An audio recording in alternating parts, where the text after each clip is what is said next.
જ્યારે પણ આપણે બદલો શબ્દ સાંભળી અને એટલે કે રિવેન્જ તો સૌથી પહેલા મગજમાં શું આવે?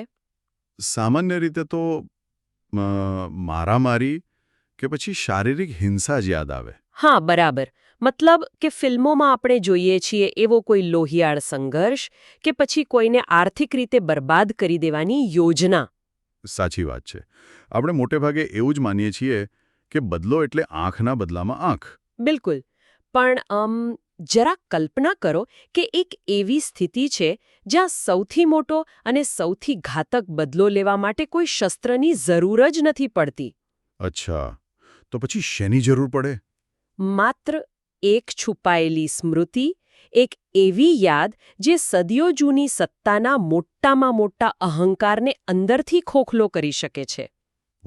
આ ખરેખર વિચારવા જેવો મુદ્દો છે, કારણ કે આપણે બદલાને હંમેશા શારીરિક તાકાતના ત્રાજવે જ તોલીએ છીએ. હા, અને આજની આપણી આ ઊંડાણપૂર્વકની ચર્ચા એટલે કે આજના આ ગહન અભ્યાસનો વિષય પણ આ જ છે. આજે આપણે ડૉક્ટર જશવંતકુમાર વી રાઠોડ દ્વારા લખાયેલા એક સાહિત્યિક વિશ્લેષણ પર વાત કરવાના છીએ. હા, જે દલપત ચૌહાણની પ્રખ્યાત ટૂંકી વાર્તા બદલો પર આધારિત છે, બરાબર ને? ચોક્કસ. આજના આપણા આ ડીપ ડાઇવનો હેતુ જ એ સમજવાનો છે કે કેવી રીતે સાહિત્ય સમાજની કડવી વાસ્તવિકતાઓને ઉજાગર કરે છે.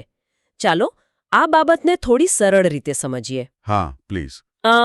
વાર્તામાં ગોકુળ નામનો એક વૃદ્ધ અને બીમાર માણસ છે. તે એટલો અશક્ત છે કે પથારીમાંથી ઊભો પણ નથી થઈ શકતો.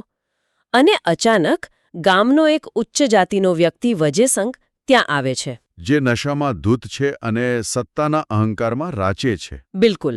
અને તે કોઈ જ કારણ વગર ગોકુળને ઢોરમાર મારવાનું શરૂ કરે છે.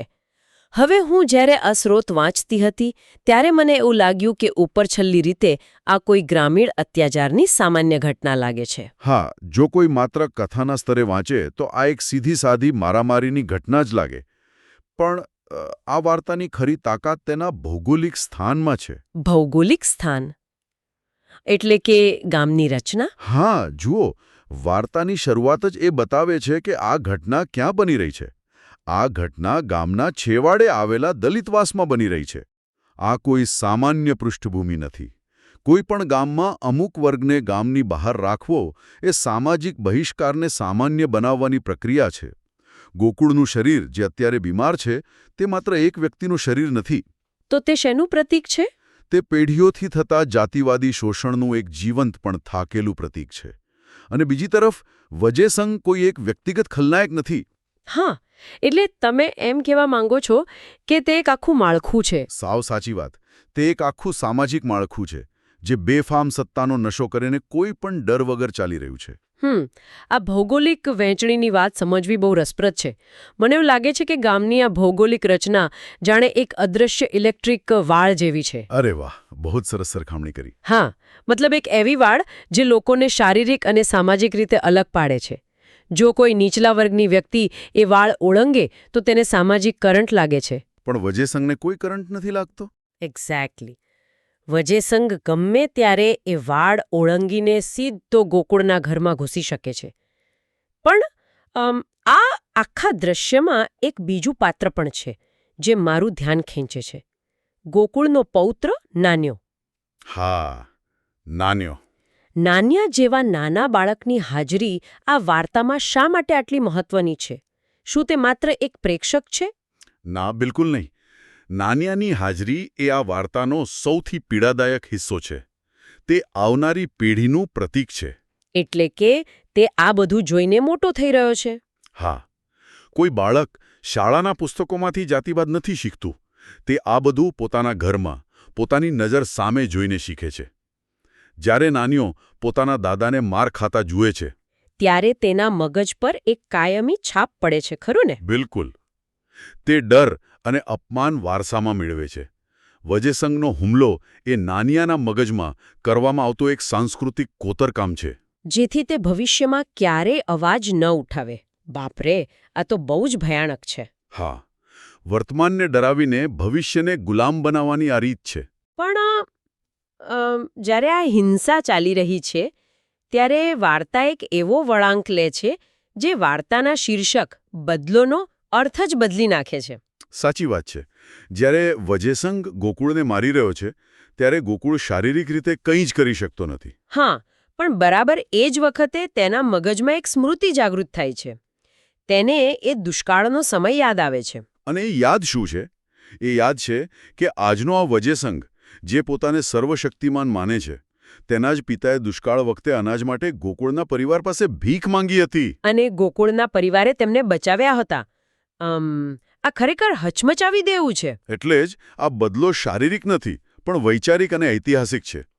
સત્તા હંમેશા એવો ભ્રમ ઊભો કરે છે કે ઉચ્ચ વર્ગ હંમેશા આત્મનિર્ભર અને દાતા રહ્યો છે. હા, અને નીચલો વર્ગ હંમેશા તેમના પર નિર્ભર રહ્યો છે. પણ ગોકુળની આ યાદ એ ઐતિહાસિક ભ્રમને તોડી નાખે છે.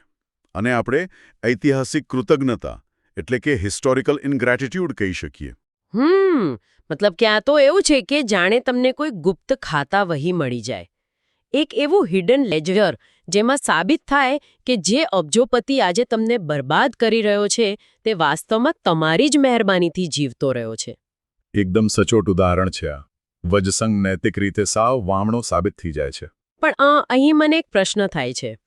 આ સ્મૃતિ ભલે ગમે તેટલી શક્તિશાળી હોય પણ ગોકુળ તો હજુ પણ માર ખાઈ રહ્યો છે ને? હા, શારીરિક રીતે તેને પીડા થઈ રહી છે. તો શું માત્ર જૂની વાતો યાદ કરવાથી સત્તાનું સંતુલન બદલાય છે? માર તો હજુએ પડે છે ને? અહીં સૌથી રસપ્રદ બાબત એ છે કે સત્તાને માત્ર શરીર પર કાબૂ નથી જોઈતો. સત્તાને ઇતિહાસ ભૂસી નાખવો હોય છે. અચ્છા.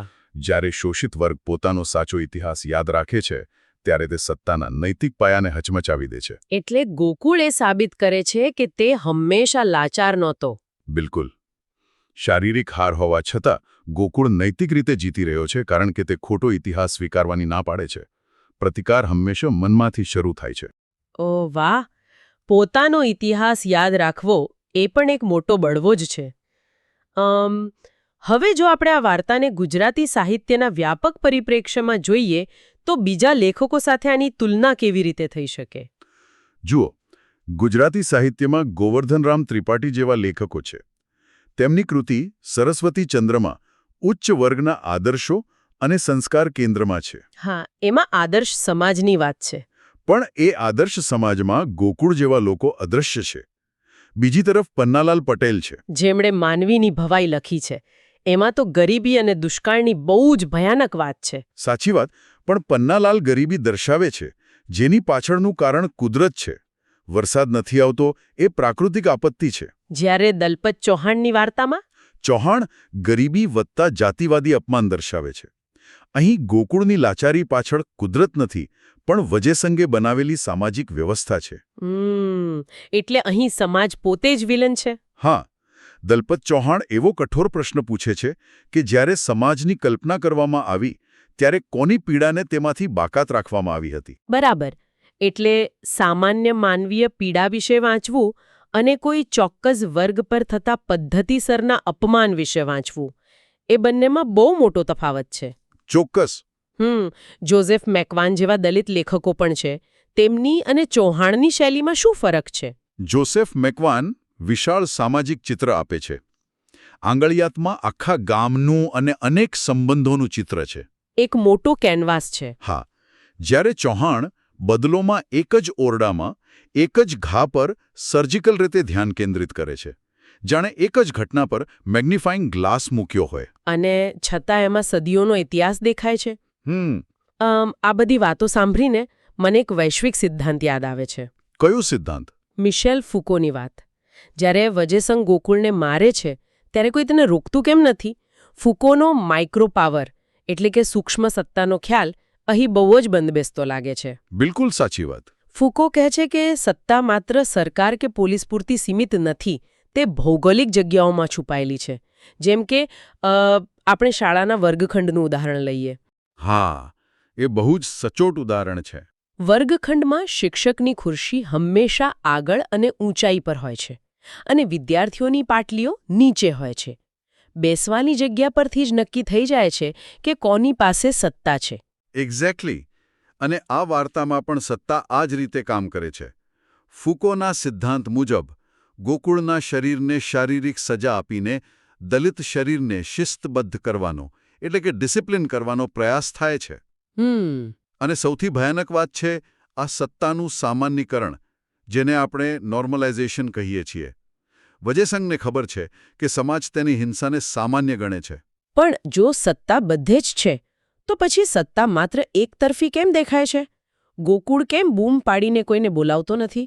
આ પ્રશ્ન આપણને ગાયત્રી સ્પિવાક અને સબઓલ્ટરન સ્ટડીઝ તરફ લઈ જાય છે. હા, એમનો પેલો પ્રશ્ન કે શું હાસ્યામાં ધકેલાયેલો વર્ગ બોલી શકે છે?